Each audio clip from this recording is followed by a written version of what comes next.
There are times when I look back on some of my relationships and I think, what was I thinking? The universe isn't just out there, it's interacting with you. Claim your power by embracing the unknown. This is Tracy with Tracy Talks, and I'm here to ignite your curiosity. Don't just listen, embrace it. I find it interesting how there are times where we get into relationships and there are things that we don't love about a person. And I've been trying to really look at who I am at this point in my life and decide what are my absolute deal breakers, what are my non-negotiables. But then when I listen to, quote, relationship experts, and these are some of the people that are very visible now in helping people find love. And even the experts talk about how somebody isn't going to meet our needs 100% of the time. And the average is still going to be 70 or 80%. There's still going to be things that we don't like, that we don't appreciate. I am deciding for myself, like, what are those? And what am I supposed to do with that information? I mean, how do I rectify those things within myself? I look back on some of my relationships, and there are or have been people where they easily get a pass. And then there are other people who may show the same type of behavior or characteristic, and they don't get a pass. They just get cut out. And a lot of it, I feel like, for me, goes back to those times where I've actually been truly connected with the person and I was truly in love with the person. Those times where I wasn't truly in love with the person, those behaviors were more evident, they were loud, they were in my face. And I would say that I was struggling more with the behaviors.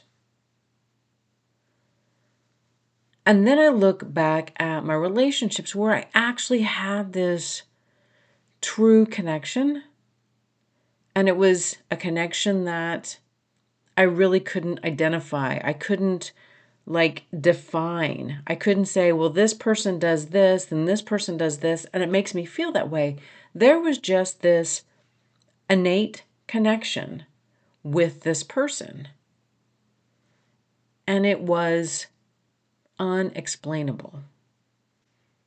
I have been accused of oversimplifying things. But that's just how I need to operate.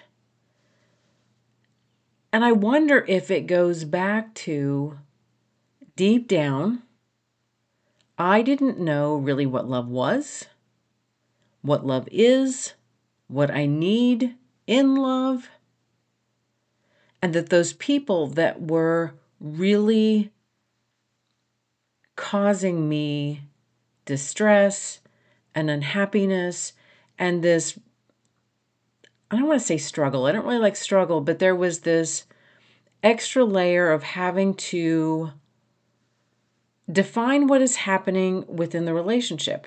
And I guess what I'm saying is some of those relationships, there was a lot of exchanges where we didn't feel like we met in the middle. We weren't on the same page.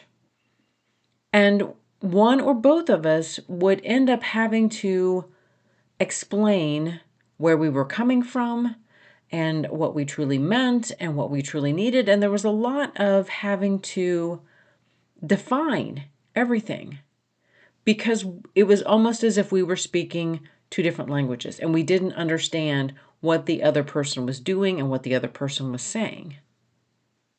And now looking at those relationships, I realize I don't actually think that I was truly in love with the person. And the moments where I am actually in love with somebody, the differences feel different. Those misunderstandings or seeing things differently don't feel like an attack because there's mutual love, mutual respect, and it has helped me to clarify in some of my relationships now as I'm moving forward. And I've made this pretty clear on some of these podcasts, is I don't want to have to work at a relationship. That having to work to understand each other's needs, understand how I communicate and what I need, and just this noticing. Like, I've been with men who, when I get upset, oftentimes I will shut down. I am processing what I'm feeling. I'm trying to process what has happened. And there is a pretty obvious pulling away. And then there's men out there that I have dated who didn't even notice any of the signs and cues. There's men that notice the signs and cues and are aware that something is happening, something is going to need to be discussed, and something is going to need to be addressed. And those are two very different types of people. And it makes me, again, reflect and wonder if that one person that didn't notice the subtle shifts and changes was actually in love with me or cared about me. Because I do believe that if on some certain level we actually do love and care for somebody, we do pick up on those signals and cues. There are probably a few legitimate medical disorders where someone is not as receptive to emotional cues, and that's not what I'm addressing here. I'm just addressing somebody's inability to be aware to the people that they're in relationship with. And sometimes I see people struggling, and I have been known to just blurt out things, and oftentimes I hold a lot back, but I want to say, are you really in love with this person? Because you're having to work really, really hard to find common ground. And I reflect on, what am I willing to negotiate on? Because again, if I make a list of 10 things that I identify as priorities in a relationship, and then I have to realize that 70 to 80% of those are not going to be met or may not be a priority for someone else, what do I do and how do I rectify those things on my list that are not going to be met by this person? And can I still love this person even though there are things that I'm not getting? And I'm not by any means indicating that I'm perfect. So that's not what I'm saying here. So that's not what I'm portraying, because I am absolutely aware I have qualities and traits that are probably not easy for someone else to accept or at the top of their list of desires either. And a lot of this goes back to my relationship with myself. And there are periods in my life where I look back and realize I wasn't being my own best friend. I wasn't being my own advocate. I wasn't speaking my full and honest truth. And the relationship with myself probably wasn't the best that it could have been. So how can I have a relationship, a true, authentic, connected relationship with someone else when I'm not even being honest about who I am and what I need? and taking care of that in me. There are times where the best version of me requires me to put myself first, to behave in ways that seem selfish, self-centered, self-focused. But I can't show up in relationship with others unless I know who I am and what I want and what I need.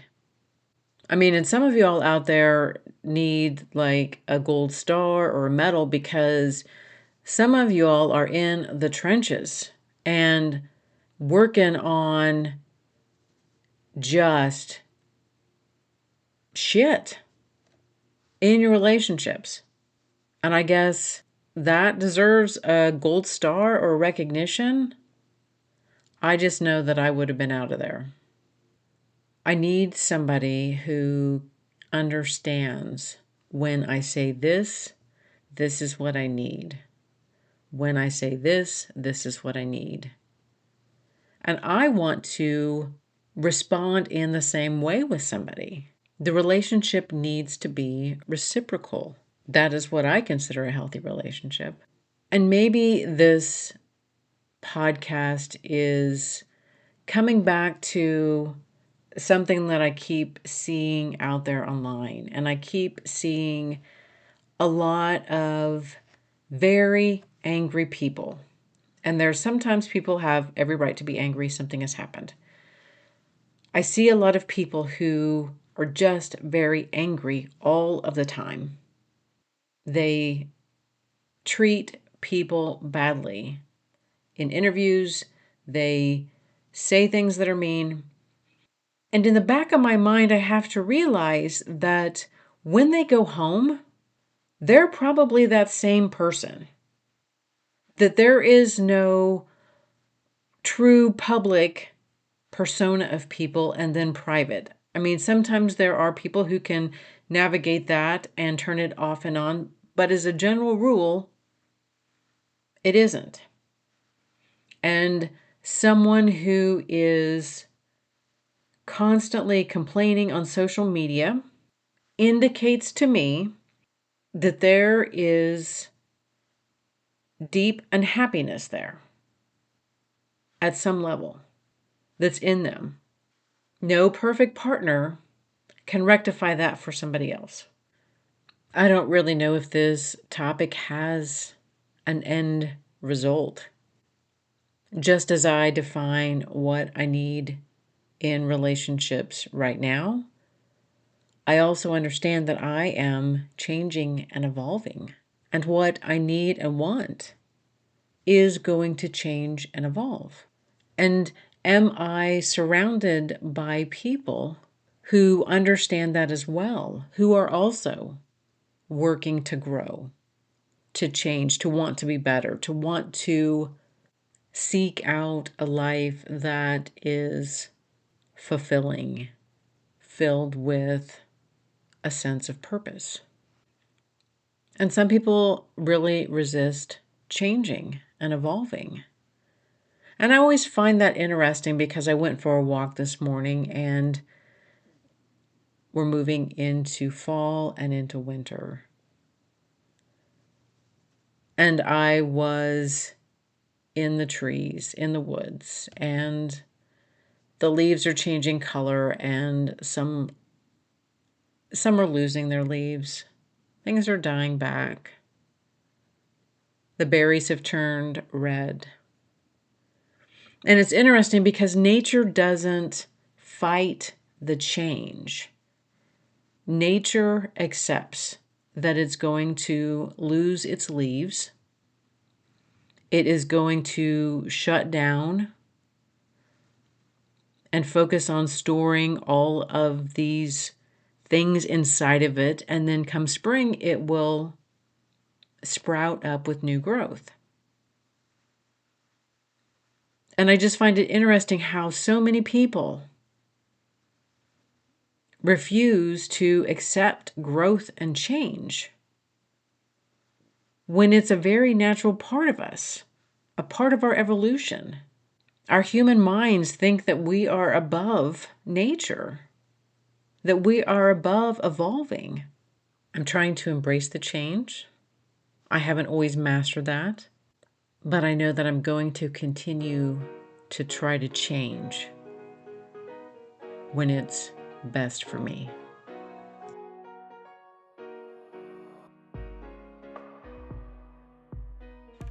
Thank you for listening to this episode of Tracy Talks. Remember to rate, review, and subscribe, and share with others who would enjoy listening to this podcast.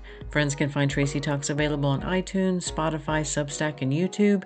Hit me up on Instagram and Facebook at More Tracy Talks. And until next time, we meet again.